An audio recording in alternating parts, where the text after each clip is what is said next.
Hello students, YouTube के channel management with DP Singh में आप सभी का स्वागत है। इंश्योरेंस में फायर इंश्योरेंस पर चर्चा करेंगे, इसे समझने का प्रयास करेंगे। अग्नि बीमा, या ये कह दें कि अग्नि से होने वाली क्षतिपूर्ति करने के लिए किया गया एक अनुबंध कह दें, जिसे अपने अग्नि बीमा के नाम से जानते हैं। नाम से स्पष्ट है, अग्नि या फायर। फायर के लिए कहा जाता है, fire is a magnificent servant but A terrible master. अग्नि एक अच्छी सेविका है किंतु एक दुष्ट स्वामिनी। अर्थात ये कहा जाता है कि अग्नि को जहाँ एक और देवता माना जाता है, सभी अपने कहते देशों में इसका महत्व है, उसके साथ साथ अग्नि हमारे जीवन में बहुत से दुष्परिणाम भी लेकर आती है, और जिससे अनेक प्रकार के कांड होते हैं अपने, जिसको अग्निकांड कहते हैं, जिसमें करोड़ों अरबों रुपए की धन संपत्ति कह दें, हमारे व्यक्तियों की हानि कह दें, नर नारी पेड़ पौधे पशु पक्षी इसमें खत्म हो जाते हैं, स्वाहा हो जाते हैं। तो ऐसी स्थिति में मानव समुदाय को इस प्रकार के अग्निकांडों की बहुत बड़ी कीमत चुकानी पड़ती है। तो इसी की क्षतिपूर्ति के लिए, इसी से सुरक्षा प्राप्ति के लिए बीमा का एक प्रारूप विकसित किया गया, जिसे अपने अग्नि बीमा के नाम से या फायर इंश्योरेंस के नाम से जानते हैं। अग्नि बीमा मीनिंग एंड डेफिनेशन देखते हैं। देखिए, सामान्य शब्दों में अग्नि बीमा वह बीमा है जिसके अंतर्गत बीमा करता, जो बीमा करता है, बीमित को, बीमा करवाने वाले को एक निश्चित प्रीमियम के बदले एक निश्चित समय अवधि में बीमा की जो विषय वस्तु है उससे होने वाले अग्नि की हानि की क्षति की पूर्ति का वचन देता है। या हम ये कह दें कि अग्नि बीमा एक ऐसा अनुबंध है जिसमें एक पक्षकार बीमा करता, दूसरा पक्षकार बीमित को एक निश्चित प्रतिफल या प्रीमियम के बदले निश्चित समय अवधि में निश्चित बीमित वस्तु की अग्नि से होने वाली क्षतिपूर्ति का वचन देता है। आइए नेचर एंड कैरेक्टरिस्टिक्स क्या है अग्नि बीमा के, इसको देखते हैं। देखिए, ये जोखिम से सुरक्षा का एक उपाय है। इसके साथ साथ ये कहा जाता है इसमें हानि का निर्धारण होता है, अर्थात जो बीमा करवाता है व्यक्ति, वो काफ़ी हद तक अपनी हानि को निश्चित कर लेता है। इसके साथ कहा जाता है ये एक अनुबंध है, अर्थात इसमें अनुबंध के सभी वैध लक्षण पाए जाते हैं, जैसे प्रस्ताव, वैध स्वीकृति, इसी प्रकार अनुबंध करने की क्षमता, स्वतंत्र सहमति, प्रतिफल, वैधानिक उद्देश्य है। इसके साथ साथ ये कहा जाता है इसमें जोखिम का हस्तांतरण, बीमा जो बीमित व्यक्ति होता है वो बीमा करवा के उसकी प्रीमियम का भुगतान करके अपने जोखिम का कुछ हद तक स्थानांतरण कर देता है बीमाकर्ता को या बीमा कंपनी को। बीमा प्रारंभ होने का समय, इसके साथ साथ वो कहते हैं कि बीमा जो अग्नि बीमा है, इसकी विशेषता ये है कि इसमें जब प्रस्ताव को स्वीकार कर लिया जाता है तभी से क्या हो जाता है, बीमा जोखिम का जो टाइम है वो प्रारंभ हो जाता है, अर्थात जोखिम होने पर उसकी क्षतिपूर्ति का समय उसमें निर्धारित हो जाता है जब प्रस्ताव की स्वीकृति हो जाती है। इसी प्रकार बीमा पत्र होता है, तो उसमें कहा जाता है कि बीमा अनुबंध जो होता है वो वास्तव में एक बीमित व्यक्ति को एक अनुबंध जारी, बीमा पत्र जारी करता है, जिसके अंतर्गत एक तिथि लिखी होती है, जिसके अनुसार उस अवधि से लेकर और निर्धारित आगे की अवधि तक जो उनके द्वारा तय की गई है, कवर नोट में कह दे या हम कह दें अंतरिम बीमा पत्र में निर्धारित की गई है, उस तक क्षति होने पर बीमाकर्ता द्वारा क्षतिपूर्ति का वचन दिया जाता है। यह कुछ सिद्धांतों पर आधारित होता है। परम सद्विश्वास का सिद्धांत कहते हैं, बीमा योग्य हित का सिद्धांत कह दे, क्षतिपूर्ति का सिद्धांत कह दे, इस पर आधारित होता है। अग्नि से होने वाली क्षति का भुगतान बीमाकर्ता को करना पड़ता है, अर्थात उसका तरीका क्या होगा, ये पूर्व निर्धारित कंपनी द्वारा शर्तों और विधि के अनुसार किया जाता है। क्षति की राशि जो होती है वो सामान्यतः वही होती है जितनी बीमित विषय वस्तु की क्षति पहुंची है, किंतु यदि किसी बीमा पत्र में प्रमाणिक हानियों की पूर्ति की भी शर्त है तो बीमाकर्ता को अग्नि की प्रत्यक्ष हानियों के साथ साथ जो परिणामिक हानियां हैं उसकी भी पूर्ति करनी पड़ती है। एक से अधिक बार क्षति बीमा करवाने के बाद बीमा की विषय वस्तु की अगर बीमा से एक से अधिक बार क्षति होती है तो प्रत्येक बार उसकी क्षतिपूर्ति करवाई जा सकती है, अर्थात उसी अवधि में उसमें 1 से 2 बार 3 बार उसी विषय वस्तु पर उसकी अग्नि के कारण से क्षति होती है तो वो बीमा कर्ता से बीमित व्यक्ति उसकी क्षतिपूर्ति करवा सकता है। एक से अधिक बीमा भी करवाए जा सकते हैं, लेकिन किसी भी स्थिति में वो बीमा पत्र जो है वो उससे वास्तविक हानि से अधिक की राशि बीमित द्वारा वसूल नहीं की जा सकती। यह भी कहा जाता है कि जो बीमा है, अग्नि बीमा, जीवन बीमा, समुद्री बीमा, ये अलग अलग है। अग्नि बीमा जीवन बीमा से भिन्न है। अग्नि बीमा क्षतिपूर्ति का वह बीमा है जिसमें अग्नि से होने वाले नुकसान पर क्षतिपूर्ति की जाती है, जबकि जीवन बीमा कहते हैं यह रक्षा और विनियोग का बीमा है। इसी प्रकार समुद्री बीमा जो है वो बीमा योग्य हित केवल हानि के समय ही निवार्य इसमें होता है, और जबकि अपने ये कहते हैं कि जो अग्नि बीमा है इसमें बीमा योग्य हित बीमा करते समय और हानि दोनों में ही पाया जाता है। और अग्नि बीमा का जो महत्व है वो सभी जगह विद्यमान है, अर्थात प्रत्येक व्यक्ति कह दें, परिवार कह दें, समाज कह दें, उद्योग कह दें, देश कह दें, प्रत्येक में इसका बहुत अधिक महत्व है और दिन प्रतिदिन ये महत्व बढ़ता जा रहा है। मीनिंग ऑफ फायर में हमें अग्नि का जो अर्थ है ये वास्तव में स्पष्ट या कहीं नहीं इसका वर्णन किया गया, लेकिन विभिन्न प्रकार के न्यायालयों द्वारा दिए गए निर्णयों में इसकी बात को स्पष्ट किया गया है कि अग्नि में हम किसको शामिल करेंगे कि ज्वलन व दहन से लपटें, रोशनी व तापमान उत्पन्न होता हो।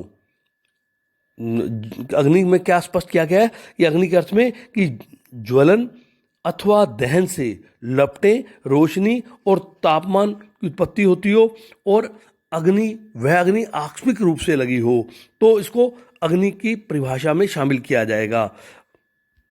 स्टूडेंट, नेक्स्ट आता है स्कोप ऑफ फायर इंश्योरेंस। अग्नि बीमा का क्षेत्र क्या है? अग्नि बीमा का क्षेत्र अत्यंत विस्तृत है। भारतीय बीमा अधिनियम 1938 की अंडर सेक्शन 2 में इसको स्पष्ट किया गया है। इसके साथ साथ विभिन्न न्यायालयों द्वारा दिए गए निर्णयों में भी इसको स्पष्ट किया गया है। अंडर सेक्शन 2 के अनुसार अग्नि बीमा व्यवसाय, अग्नि अथवा अग्नि के अनुषंगिक मीन्स स्वतः शामिल, अपने आप में शामिल होने वाला, अथवा अग्नि बीमा पत्रों में पारंपरिक रूप से सम्मिलित की जाने वाली जोखिमों के कारण से उत्पन्न होने वाले या अन्य घटनाओं के विरुद्ध बीमा अनुबंध करने का व्यवसाय है।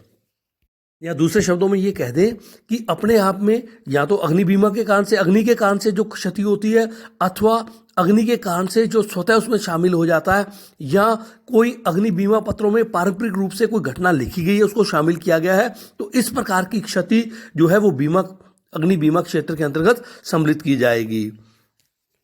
या ये कह दें कि अग्नि से प्रत्यक्ष रूप से उत्पन्न होने वाली जो साधारण जोखिम है।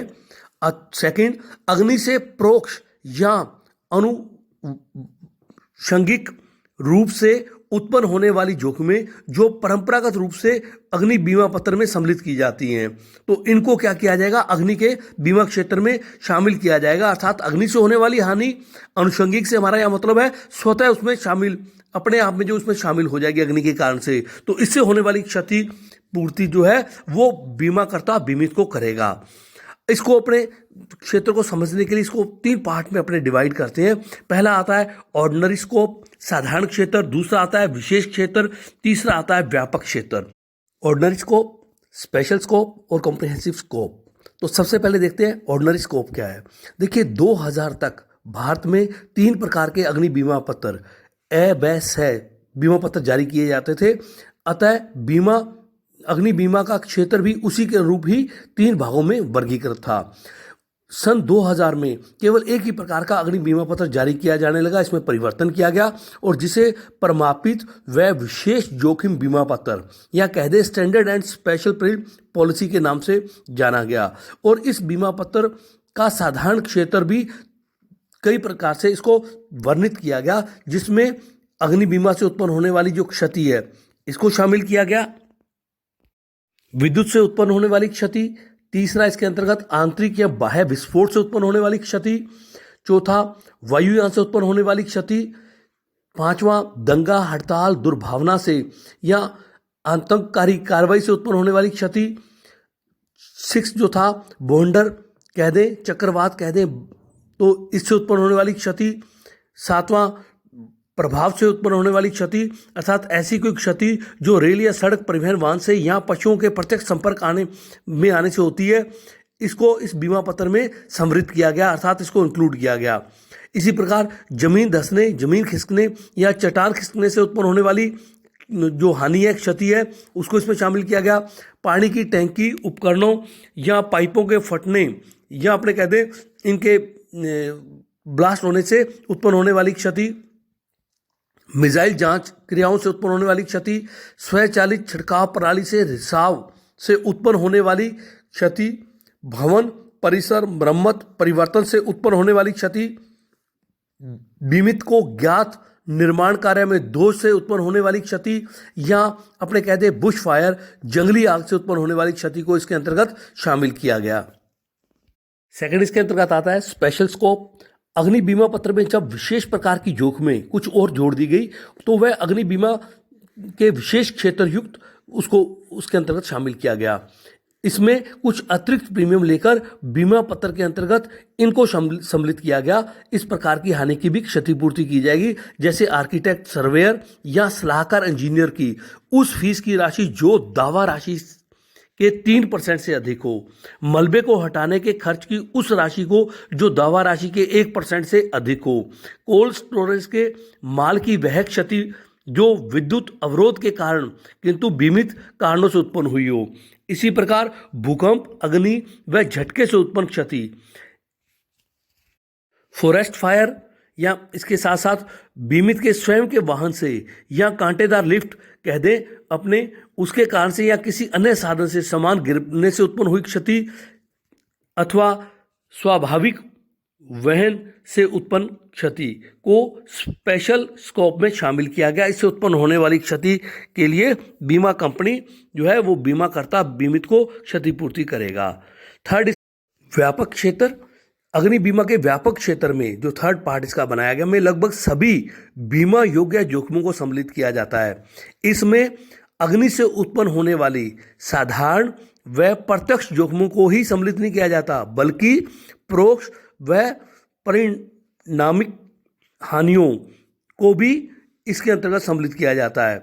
इस प्रकार के अग्नि बीमा में प्रमाणित बीमा पत्रों वाली जोखिमें, प्रमाणित बीमा के अतिरिक्त प्रीमियम से सम्मिलित की जाने वाली विशेष जोखिमें जो अलग से प्रीमियम का भुगतान किया गया है और जिसको बीमा पत्र में विशेष रूप से उल्लेखित किया गया है। प्रमाणित बीमा पत्र में एक्सक्लूडेड जो प्रिल है जोखिमें हैं वो इसके अंतर्गत है।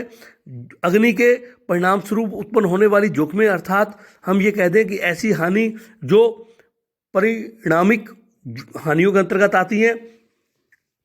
परिणामिक हानियों से हमारा तात्पर्य आग लगने से उत्पन्न होने वाली ऐसी हानियों से है जो लाभ की हानि के नाम से भी जाना जाता है। वस्तुतः जब किसी कारखाने में आग लगती है तो उसकी संपत्ति, मशीन कह दे, कच्चा माल कह दे, तैयार कह दे, भवन आदि ही उसमें नष्ट नहीं होता, बल्कि उस अवधि के लिए कारखाने का उत्पादन भी बंद हो जाता है। तो परिणाम स्वरूप कारखाने को उत्पादन से जो लाभ मिलते हैं वो बंद हो जाते हैं। इसके साथ साथ कारखाने की जो स्थायी लागतें हैं और अतिरिक्त खर्चों का भार भी कारखाने के स्वामी को उठाना पड़ता है। तो उन हानियों को भी हम परिणामिक हानियों में शामिल करते हैं।